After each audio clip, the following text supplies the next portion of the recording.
الله به وبعلومه وبركاته في الدين والدنيا والآخرة وآله ومشايخنا وأصولنا ولفتوح. Jadi Bapak sekalian, konteks pembahasan kita ini pertolongan yang menggunakan ritual ilahiyah. Ya, saya ulangi lagi, pertolongan yang menggunakan ritual ilahiyah itu pertama yang harus dibangun keyakinan. Ya zunnun, mereka itu mempunyai kekuatan yang kuat. Jadi maaf nih, kalau konsentrasinya kepada bagaimana dapat, bagaimana bisa, kenapa orang kok bisa, di situ lemah. Jadi harus dibangunnya itu, harus diyakini benar bahwa yazunnuna annahum mulaqu rabbihim. Yakin benar bahwa kehidupan mereka itu sebuah proses, kematian dan lain sebagainya sampai dia berjumpa. Kalau dia sampai tingkat keimanannya ada sebuah perjumpaan, ya ada perjumpaan, maka perjumpaan di dunia ini dengan dua kata, sabar dan sholat. Baik, kita lihat sekarang, kita akan menelisik apa yang dimaksud dengan sabar. Ulama-ulama mengatakan, bersama Imam As-Sayyid Syekh Muhammad Ali As-Sayyid mengatakan, as-sabru man'un nafsi mahabbah. Sabar itu mencegah, menjaga nafsu terhadap yang dia inginkan. Jadi Bapak sekalian, jabatan itu keinginan kita, kemudian jabatan itu yang kita inginkan. Tetapi harus sabar, maknanya hatimu kau jaga, jangan ini yang menjadi konsentrasi. Jadi man'un nafsi mahabbah, mencegah diri terhadap apa yang dia inginkan, apa yang dia cintai. Wa kafwa an hawa, menjaga, membatasi dari hawa, obsesinya. Obsesi nafsi itu apa? Jadi kira-kira itu begini, kalau kita ingin jabatan itu, tapi karena sekarang ini yang pegang si A, si Z, yang kita nggak suka, berarti ini permintaannya ini nggak bagus. Kenapa? Berarti dia ada hawa nafsu yang menjadi gejolak. Kenapa dia? Kan saya lebih senior, disiplin keilmuannya lebih bagus saya lebih skill, saya lebih mampu. Nah, kalau ini yang masih terdapat hawa yang semacam ini harus dibersihkan dulu. Jadi sabar bukan dalam pengertian yang selama ini, bahwa sabar itu diam, menunggu, menanti. Bukan. Ya, jadi maksud dimaksud sabar di sini seperti wa bi makna dzalika yaqulul ulama'ul akhlaq. Ya, sehingga ulama-ulama akhlak itu mengatakan as-sabru sabatu ba'idzin amama ba'idzil hawa wa syahwa. Sabar itu mengokohkan dorongan keagamaan itu lebih di depan ketimbang dorongan nafsu dan syahwat. Kenapa pengen jadi? Kenapa pengen memilih ini? Kenapa pengen obsesinya ini yang mencatat? Nah, murnikan dulu, jangan sampai yang kita inginkan itu berbau-bau syahwat, berbau-bau tendensius, berbau politik, berbau dengki, berbau hasud. Hilangkan dulu. Ini yang orang gak sabar. Sholatnya dia bisa, konsentrasinya sudah diarahkan kepada satu titik, tapi kotornya yang tidak dibersihkan. Jadi Bapak, nggak ada yang nggak bisa. Ini adalah sebuah teori yang insya Allah kabul. Syaratnya keinginannya itu harus bersih, ya, dari ba'isul hawa wa syahwat, motivasi, dorongan yang bersifat hawa dan syahwat duniawi. Jadi Bapak sekalian, keinginan sesuatu itu boleh, apa saja itu boleh, tapi ikat dengan ukhrawiyah. Jangan murni itu menjadi sebuah keinginan duniawi, itu maknanya. Boleh, ambil, upayakan dengan ritual ilahiyah ini. Itu yang pertama. Kemudian apa yang dimaksud dengan khusyuk? Inna alal khasyiin. Al-khusyuk at-tawadu, orang yang merendahkan diri.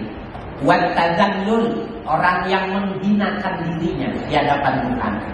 Wal istiqanatu. Nah, ini yang sering diartikan oleh fuqaha fikih, ahli fikih itu khusyuk istiqanah, ya. Istiqanah itu maknanya tenang.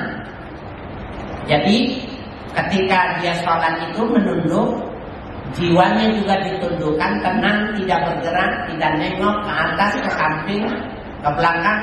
Itu makna fuqaha. Tetapi orang yang mutasawwif mengatakan bahwa khusyuk itu tiga. Yang pertama itu khusyuk itu maknanya at-tawadhu, merendahkan diri. At-tazallul, menghinakan dirinya. Jadi kita Bapak sekalian, kalau lagi sholat itu jangan menganggap, maaf nih, kita itu besar.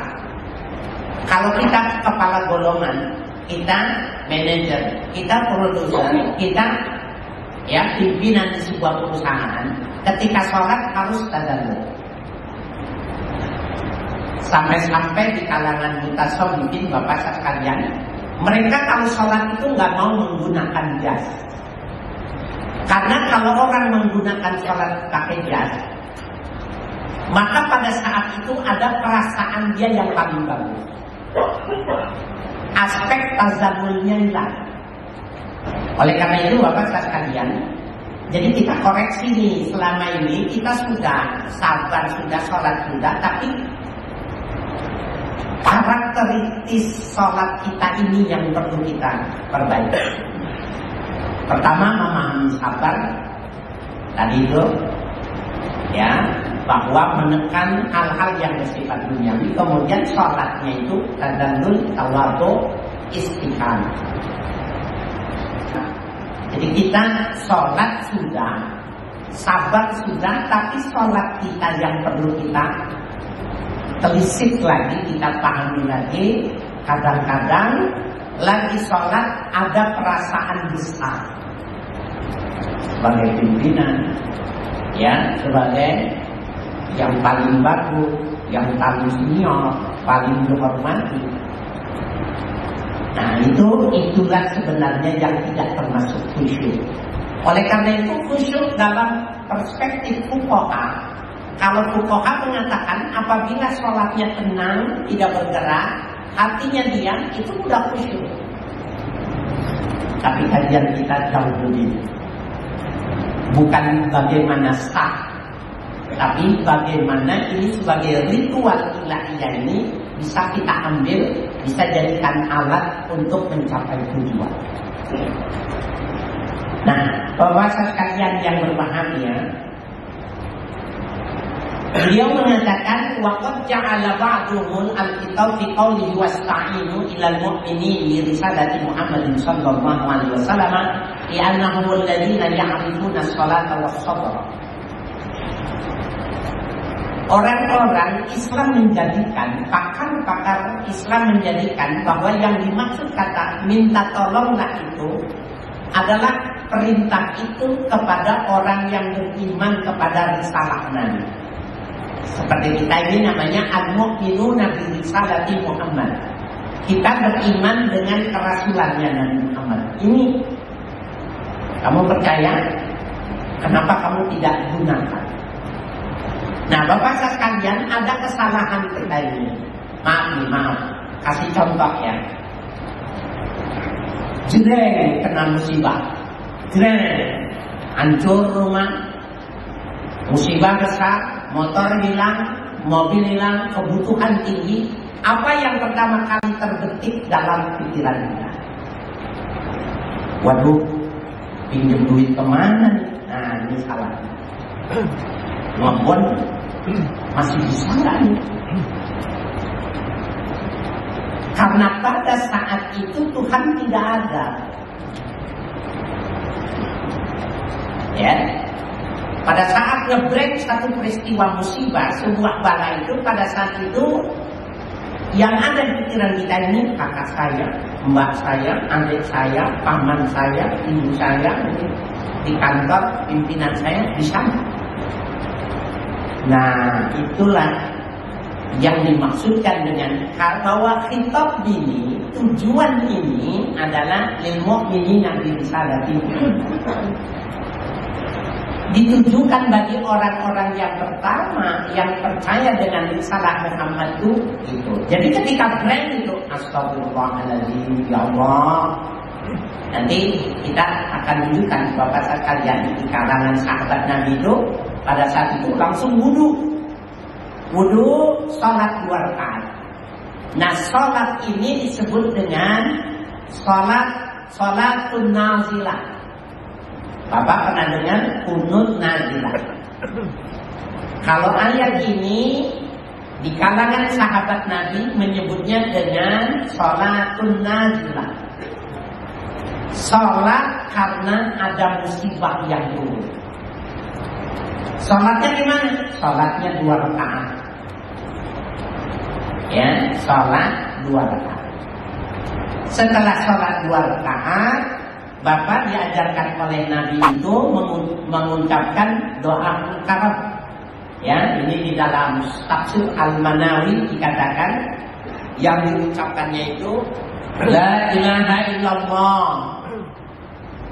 Ini kalimat la ilaha illallah yang diucapkan dalam ucapan ketika seseorang atau setelah dia melakukan permohonan yang dia mohonkan kepada Allah itu kemudian digabung. La ilaha illallahul azimul hadim. La ilaha illallahu rabbul arsyil azim.